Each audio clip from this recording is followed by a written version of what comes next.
Hello students, last time हमने exercise number 9.2 complete की थी, राइट। और आज हम न्यू टॉपिक पढ़ेंगे जिसका नेम क्या है, ए bar graph.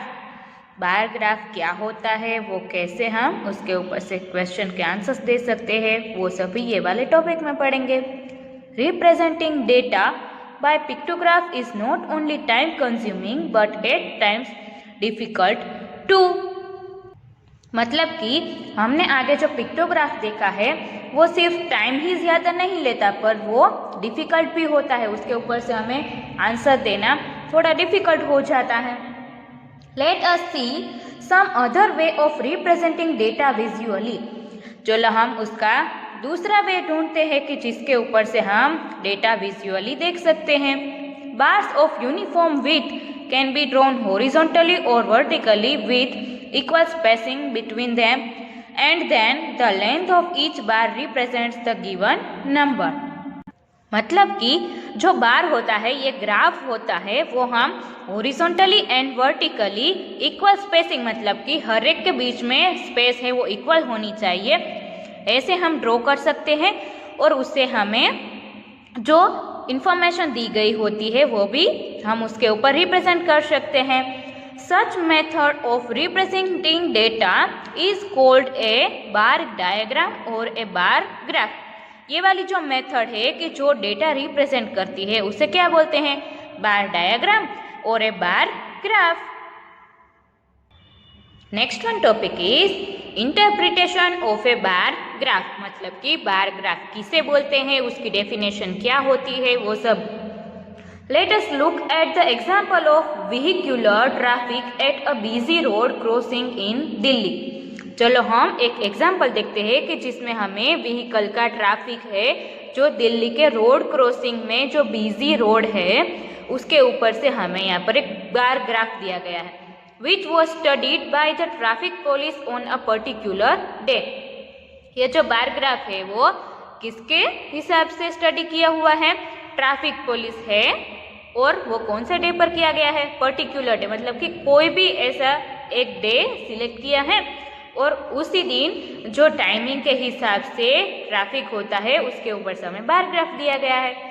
The number of vehicles passing through the crossing every hour from 6 AM to 12 noon is shown in the bar graph. Number of vehicles की जो 6 AM से लेकर 12 AM तक होती है और जो क्रॉसिंग करते हैं एवरी व्हीकल उसके नंबर्स हमें दिए गए हैं, is shown in the bar graph, वो हमें बार ग्राफ में दिखाया गया है।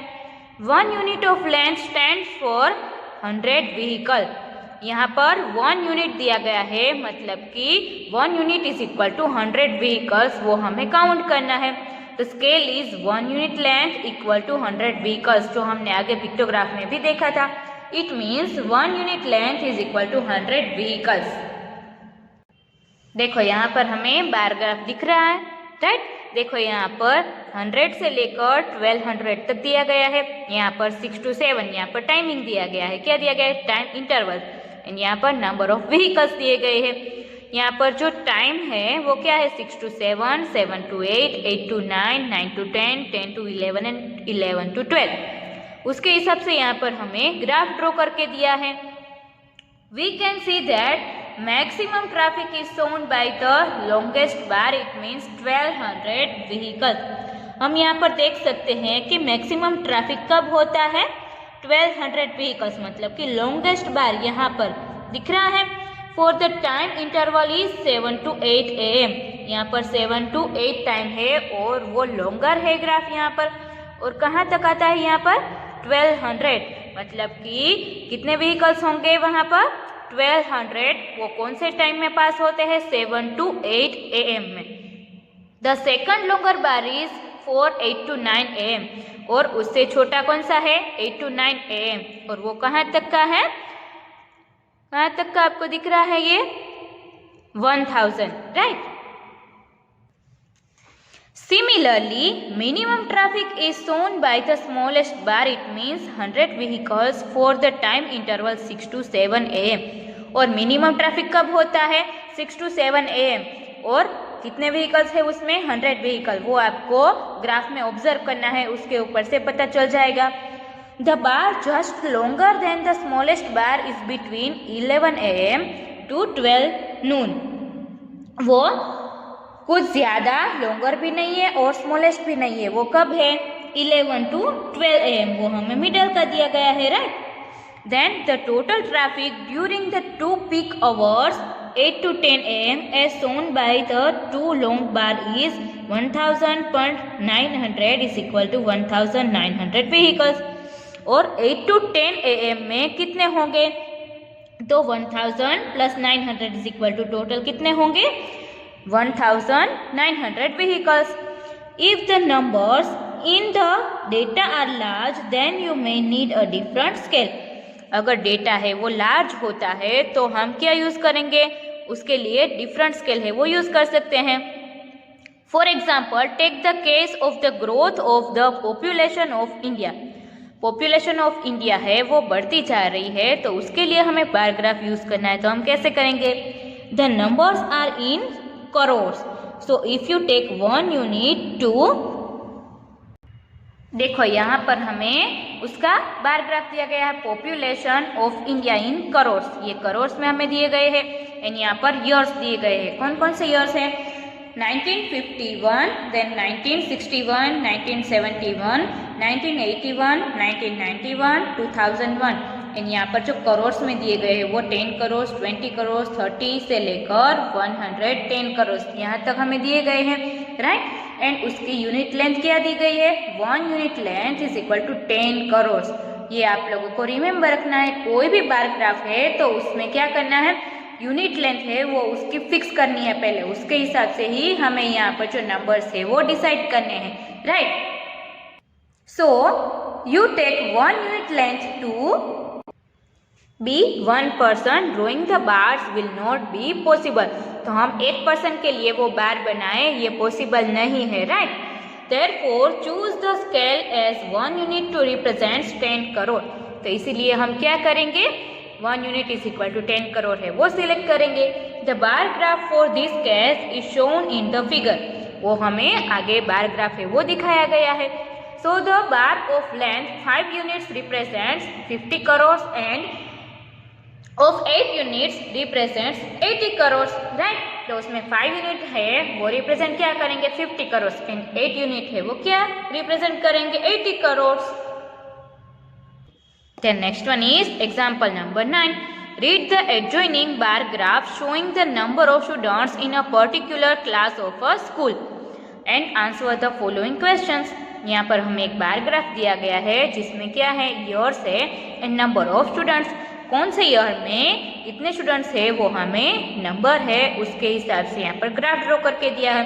तो 2000 में यहाँ पर कितने स्टूडेंट्स दिए गए हैं 30, देन 2001 में यहाँ पर 40, ऐसे अलग अलग ईयर्स में यहाँ पर हमें डिफरेंट नंबर ऑफ स्टूडेंट्स दिए गए हैं, राइट। और यहाँ पर यूनिट लेंथ है वो क्या फिक्स की है, 1 unit length is equal to 10 students. So what is question, what is the scale of this graph, ये ग्राफ का स्केल क्या है, तो आंसर क्या आएगा, the scale is 1 unit length equals 10 students, वो हमें यहाँ पर दिया ही गया है। What is question number B, how many new students are added every year, every year कितने न्यू स्टूडेंट्स है वो ऐड हो रहे हैं, तो उसमें आंसर क्या आएगा, B and C for yourself. तो वो आप लोगों को अपने आप करना है, वो कैसे करेंगे आप लोग, देखो यहाँ पर 2000 में 30 है, 2001 में 40 हो रहे हैं, 2002 में 50 है, 2003 में 60 है। तो हर ईयर है वो 10 स्टूडेंट्स है वो बढ़ते जा रहे हैं, राइट, क्योंकि यहाँ पर हमें ग्राफ के ऊपर से वो पता चलता है। Then is the number of students in the year 2003 twice that in a year of 2000। 2003 में जो नंबर ऑफ स्टूडेंट्स है वो 2000 के जो नंबर स्टूडेंट्स थे उससे डबल है, यस, क्योंकि 2000 में 30 थे एंड 2003 में कितने हैं 60। तो 30 मल्टीप्लाई बाई 2 करेंगे तो 60 आएंगे, तो वो ट्वाइस हो गया ना, 30 multiply by 2 is equal to 60। So yes, ये आप लोगों को अपने हिसाब से करने के लिए बोला था, पर मैंने ये आप लोगों को सोल्व कर दिया है, right. Next is exercise number 9.3. What is question number 1? The bar graph given alongside shows the amount of wheat purchased by government during the year 1998 to 2002. यहाँ पर हमें जो बार ग्राफ दिया गया है वो किसका दिया गया है? जो वीट है वो गवर्नमेंट ने 1998 से लेकर 2002 तक कितने खरीदे हैं वो हमें यहाँ पर दिए गए हैं। Read the bar graph and write down your observations in which year was. और कुछ क्वेश्चंस दिए गए हैं, राइट। तो ये बार ग्राफ में हमें क्या दिया गया है? यहाँ पर ईयर्स है 1998 से लेकर 2002 एंड यहाँ पर वीट है इन 1000 टन्स। जो वीट का हमें यहाँ पर अमाउंट दिया गया है वो किस में दिया गया है? इन 1000 टन्स, राइट। तो इसका हमें ऑब्जर्वेशन करना है और उसके ऊपर से हमें क्वेश्चंस के आंसर देने हैं। यहाँ पर उसकी यूनिट लेंथ क्या है? 1 unit length is equal to 5000 tons, जो हमें यहाँ पर दिखाई दे रहा है, राइट। तो ये जो क्वेश्चंस है उसके आंसर्स हम नोटबुक में देखते हैं। Question number A is in which year was the wheat production maximum. तो बार ग्राफ के हिसाब से कौन से ईयर में मैक्सिमम वीट का जो प्रोडक्शन हुआ है? तो आंसर क्या आएगा? Since the height of the bar for 2002 is maximum, so the wheat production in 2002 is maximum. हमें बार ग्राफ की हाइट है वो कहाँ पर ज्यादा दिख रही है? 2002 में, राइट। सो वीट का प्रोडक्शन है वो भी 2002 में मैक्सिमम हुआ है। इट इज 30,000 टन्स, और वो कितना है? 30,000 turns. Then what is question number B? In which year was the wheat production is minimum? और wheat का प्रोडक्शन कौन से ईयर में मिनिमम है? The height of the bar for 1998 is minimum. Bar graph की हाइट है वो कहाँ पर मिनिमम है? 1998 में, right. So the wheat production in 1998 is minimum. तो wheat production 1998 में मिनिमम है। It is 15,000 tons. What is question number 2? Observe this bar graph which is showing the sale of shirts in a ready-made shop from Monday to Saturday. यहाँ पर जो bar graph दिया गया है वो किसका है? डे के हिसाब से कितने शर्ट्स है वो रेडीमेड शॉप में से बिक रहे हैं, उसके हिसाब से यहाँ पर हमें एक बार ग्राफ दिया गया है। यहाँ पर क्या दिया गया है? नंबर ऑफ शर्ट्स सोल्ड, जो नंबर ऑफ शर्ट्स है वो बेच रहे हैं वो। एंड यहाँ पर क्या दिया गया हमें? डेज, मंडे से लेकर सैटरडे तक। और यहाँ पर उसकी जो यूनिट लेंथ है वो क्या फिक्स की है? 1 unit length is equal to 5 shirts. तो यहाँ पर हमें जो क्वेश्चंस दिए गए हैं उसके आंसर्स हमें ये वाले जो बार ग्राफ दिया गया है उसके हिसाब से देने हैं। तो ये वाले क्वेश्चन के आंसर्स हम नोटबुक में देखते हैं। Question number A is what information does the above bar graph give. ये जो बार ग्राफ दिया गया है वो कौन सी इंफॉर्मेशन दे रहा है? The bar graph shows the number of shirts sold from Monday to Saturday in a readymade shop. Bar graph हमें क्या दिखा रहा है कि जो शर्ट्स है वो कितने बेचे हैं मंडे से सैटरडे लेकर, और रेडीमेड की शॉप में जो है वो मंडे से सैटरडे तक कितने शर्ट्स है वो बेचे हैं, उसके हिसाब से हमें बार ग्राफ दिया गया है। What is question number B? What is the scale chosen on the horizontal line representing number of shirts. और जो हमें बार ग्राफ दिया गया है उसमें हॉरिजॉन्टल लाइन में जो उसका स्केल है वो क्या यूज किया है? तो उसमें हमें दिया ही गया है 1 unit length is equal to 5 shirts is the scale chosen on the horizontal line representing number of shirts. Then question number C is on which day were the maximum number of shirts sold. कौन से day पर maximum shirts है वो बेचे गए हैं, and how many shirts were sold on that day, और कितने शर्ट्स है वो बेचे हैं। तो आंसर क्या आएगा? Maximum shirts were sold on Saturday. कौन से डे पर बेचे हैं? सैटरडे। एंड कितने? 60 shirts were sold on that day. Then question number D is on which day were the minimum number of shirts sold. और minimum shirts है वो कौन से डे पर बेचे हैं? Minimum number of shirts were sold on Tuesday. कौन सा डे आएगा? Tuesday. Then question number E is how many shirts were sold on Thursday?